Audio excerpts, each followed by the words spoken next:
They say Christmas has a sound, the ringing of bells, the echo of carols, the warmth of human voices. But once, long ago, there was a man whose name meant silence, cold, and greed. This is the story of how Ebenezer Scrooge, the most heartless man in Victorian London, became the very sound of Christmas itself. Victorian London breathed differently in winter. The air grew sharp, heavy with coal smoke and frost, and the streets glistened under thin sheets of ice that cracked beneath hurried boots. Gas lamps flickered like tired stars, and from distant churches came the slow, hopeful ringing of Christmas bells. Carols floated through narrow alleys, sometimes strong and joyful, sometimes thin and trembling, sung by voices that had little warmth but plenty of faith. In the middle of this cold, living city stood a man who heard none of it. Ebenezer Scrooge walked through Christmas as if it were an inconvenience, a noisy interruption to sensible business. He was a tall, thin man with sharp features that looked carved from stone. His eyes were cold and calculating. His mouth permanently tightened as though smiling were a waste of energy. Even his footsteps sounded angry, striking the frozen pavement with purpose, as if the ground itself owed him money. Scrooge believed in numbers, not feelings, coins, not kindness, ledgers, not laughter. To him, Christmas was nothing more than a day when fools stopped working and expected generosity they did not earn. He had reached this conclusion over many years of loss, discipline, and self-imposed isolation, though few people knew that part of his story. What they knew was simple. Scrooge was not a man to be crossed, especially not in December. His counting house sat on a grey street where the sun rarely seemed to linger. Inside, the air was colder than outside, for Scrooge saw no reason to waste coal on warmth. Bob Cratchit, his clerk, sat hunched at a small desk, rubbing his hands together whenever he thought his employer wasn't looking.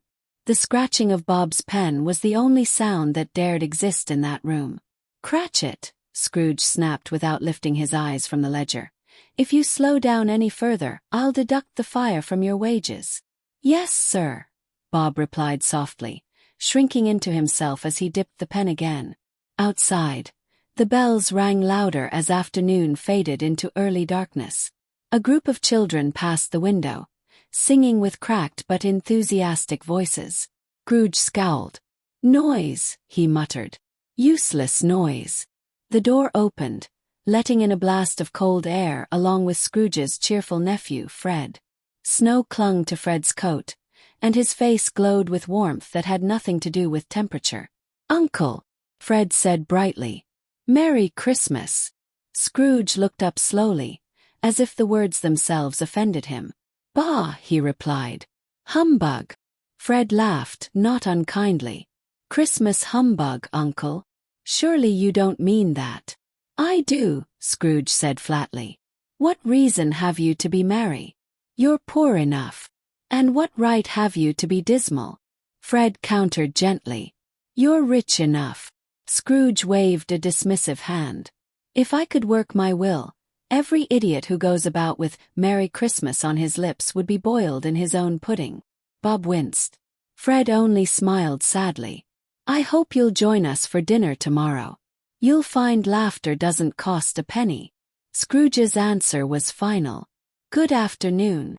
Fred hesitated, then nodded. "Then I wish you a Merry Christmas anyway." When the door closed, Scrooge returned to his numbers, unaware that something unseen had shifted in the room. Later, two gentlemen entered, collecting donations for the poor. They spoke of families without coal, children without food. Scrooge listened impatiently. "Are there no prisons?" he asked. "Plenty of workhouses." "Yes," the men answered carefully. "Then let them go there," Scrooge said. "If they would rather die, they had better do it and decrease the surplus population." The men left shaken. Bob said nothing. At last the workday ended. Scrooge allowed Bob Christmas Day off, reluctantly, and only because society demanded it. Alone, Scrooge made his way home through streets alive with music and light.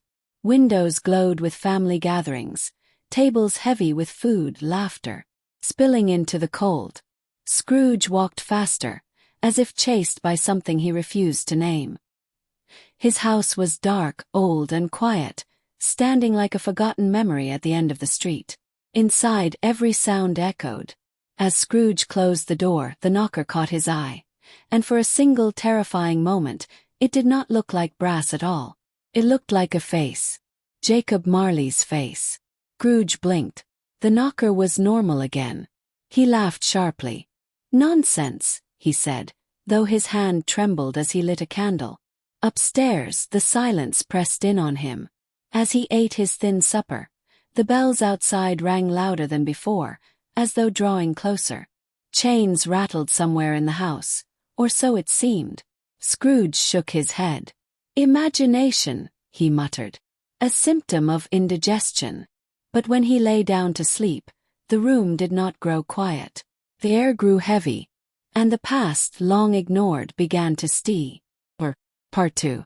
The darkness in Scrooge's bedchamber felt thicker than the night outside, as though the shadows themselves had weight. The curtains stirred without wind. The small fire in the grate burned low, its embers pulsing like a tired heart. Scrooge lay awake, staring at the ceiling, counting each second as he had counted coins his entire life, determined to prove that nothing out of the ordinary could possibly happen to him. Then the sound came again. A low, metallic clanking. Low, deliberate, near, and getting nearer. Scrooge sat upright, his breath catching in his throat. "Humbug," he whispered, though the word had lost its strength. The clanking grew louder, accompanied by the unmistakable scrape of something heavy being dragged across the floor. His door creaked open on its hinges, and a pale, ghostly light spilled into the room. A figure emerged from the darkness. It was Jacob Marley, or rather what remained of him. Marley's face was deathly pale, his eyes hollow and sorrowful. Heavy chains wound around his body, cash boxes, padlocks, ledgers, and keys clanking with every movement. They looked unbearably heavy, as though each represented a lifetime of greed and neglect. Scrooge gripped the bedpost. You can't be real," he said, his voice shaking despite himself. "You died 7 years ago." Marley's ghost drifted closer, the chains echoing through the room. "I am here," he replied, his voice hollow and worn like wind through a graveyard. "And I suffer greatly." Scrooge swallowed hard. "Why do you visit me?" "Because you walk the same path I did," Marley said. "And if you do not change, you will share my fate." The ghost lifted one transparent hand, and the chains rattled violently. "I made these in life," Marley said. "Link by link, yard by yard. I wore them willingly, Ebenezer, though I did not feel their weight until it was far too late." Scrooge's bravado cracked. "But I was a good man of business," he said weakly. "Business?" Marley echoed bitterly. "Mankind was my business. Charity, mercy, and kindness were my business, not profit." The words struck Scrooge deeper than he cared to admit. Marley floated toward the window and gestured outside. Scrooge followed his gaze and gasped. Beyond the glass, countless spirits roamed the streets, some weeping, some wringing their hands in despair. They reached toward the living, desperate to help, yet unable to touch them.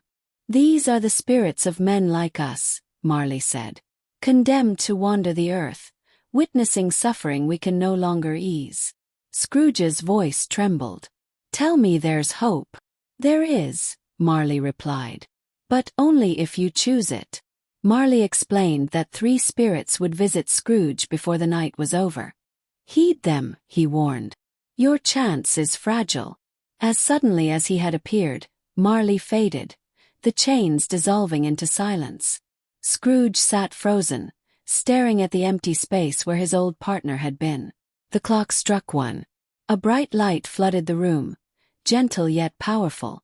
Scrooge shielded his eyes as a figure took shape, a strange spirit, both young and old, glowing like a living candle. It wore a white robe, and its face shone with kindness and sorrow intertwined. "I am the ghost of Christmas past," the spirit said softly. "Rise, Ebenezer." Before Scrooge could protest, the room dissolved around them. Cold vanished. The darkness lifted. They stood suddenly in the countryside, surrounded by fields dusted with snow. A familiar road stretched before them. Scrooge stared, stunned. "I know this place," he whispered. They watched a small boy walk alone along the road, clutching books to his chest, his breath visible in the frosty air. Scrooge felt a sharp pain in his chest. "That boy is me," he said quietly. The spirit nodded. They followed the child into a cold, empty schoolhouse where he sat alone, reading by dim light while others went home for Christmas. The loneliness in the room was unbearable. Scrooge's eyes burned. "I was forgotten," he murmured. "Left behind." The scene shifted. Now they stood in a warm room filled with music and laughter. A younger Scrooge laughed freely, his eyes bright, dancing at a holiday party hosted by his first employer. For a moment Scrooge smiled. "I was happy once," he said. Then the final memory appeared.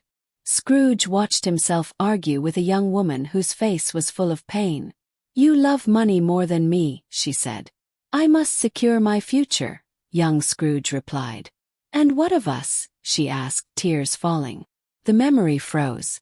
Scrooge turned away, ashamed. "I chose wealth," he whispered, "and lost everything else." The spirit looked at him gently. "The past is beyond your reach, but the lessons are not." The room began to fade. As the vision dissolved, Scrooge clutched his chest, tears streaming freely for the first time in years. He was no longer alone with his past. And the night was far from over. Part 3. The moment the last image of the past faded, Scrooge felt the air grow heavier, thicker with sound and sensation. The warmth of memory vanished, replaced by the rich smells of roasted meat, baked bread, and pine branches. Laughter rang through the air, full, genuine laughter that seemed to vibrate in Scrooge's bones. He opened his eyes and found himself standing in a room bursting with life.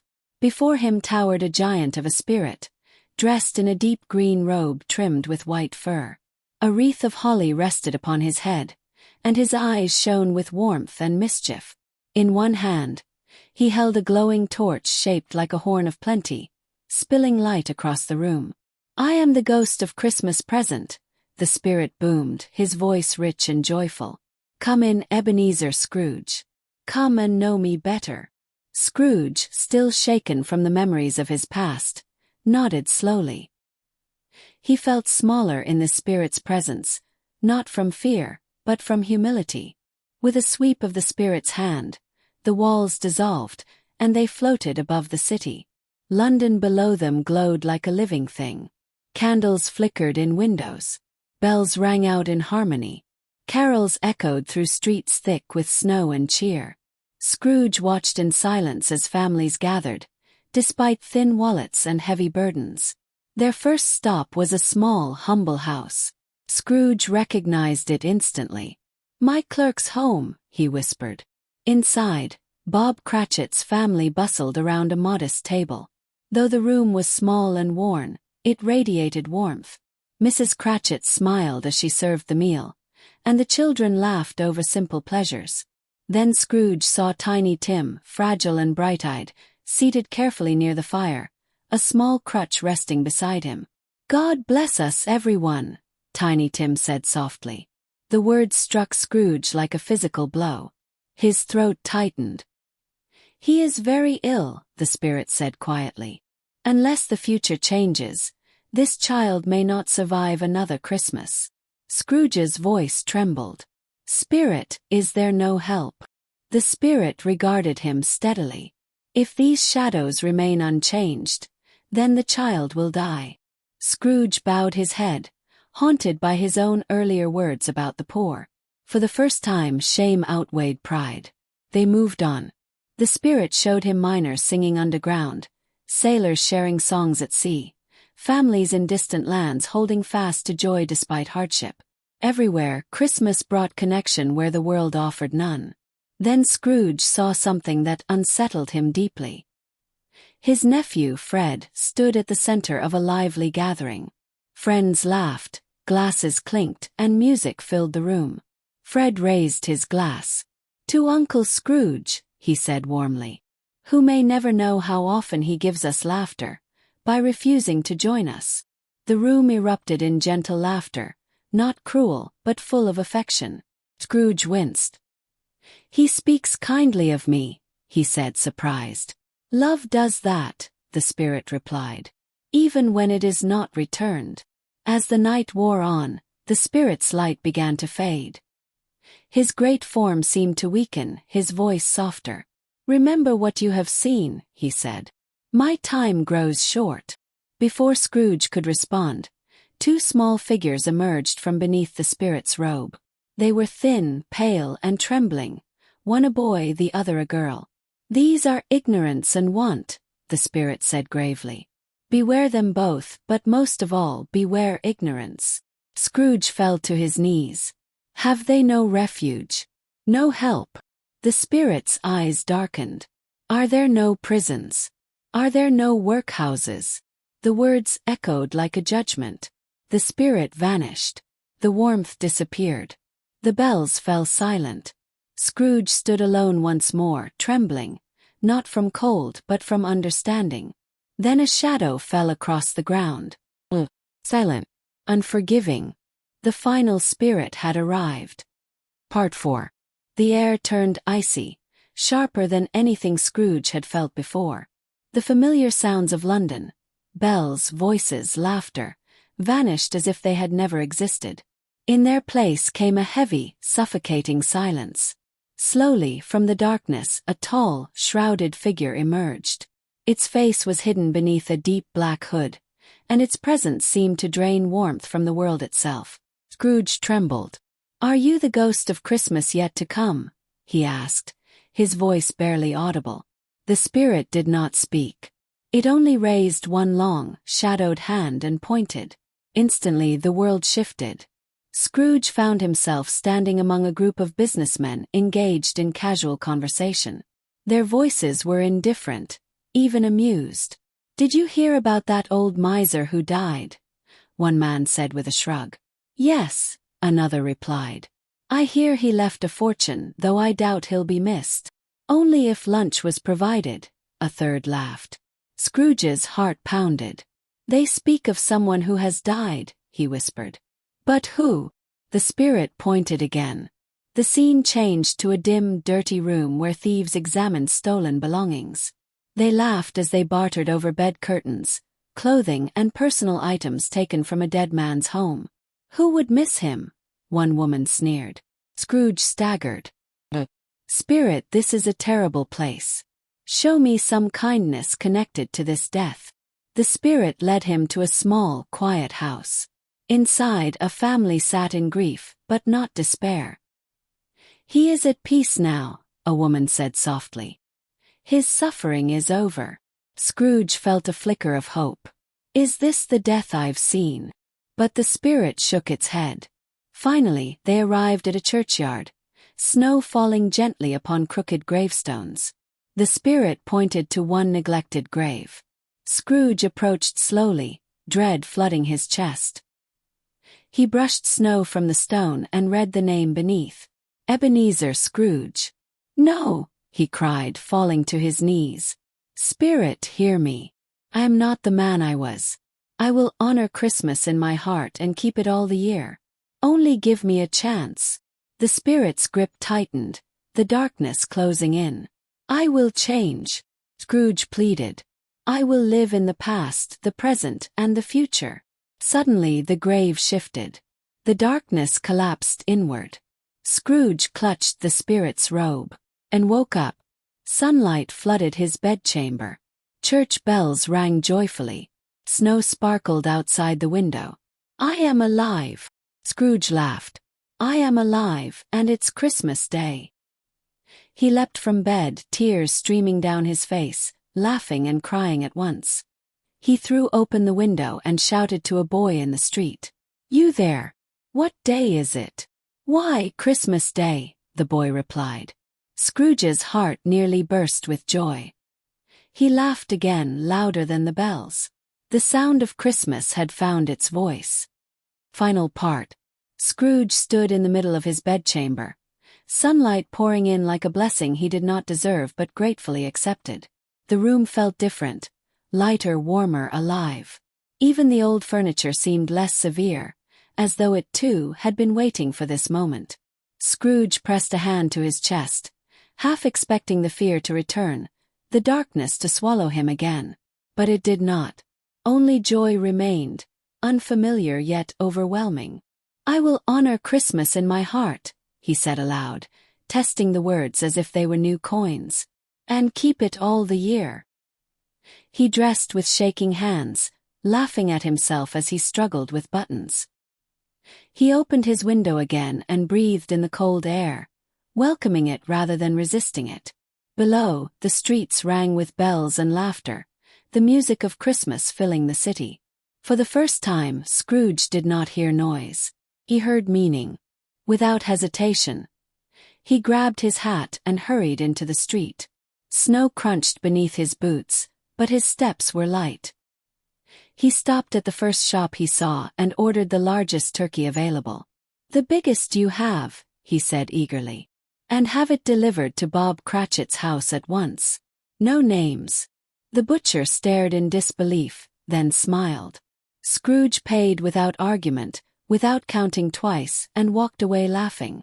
As he continued through the streets, he greeted strangers, nodded to passers-by, and returned every surprised smile with genuine warmth.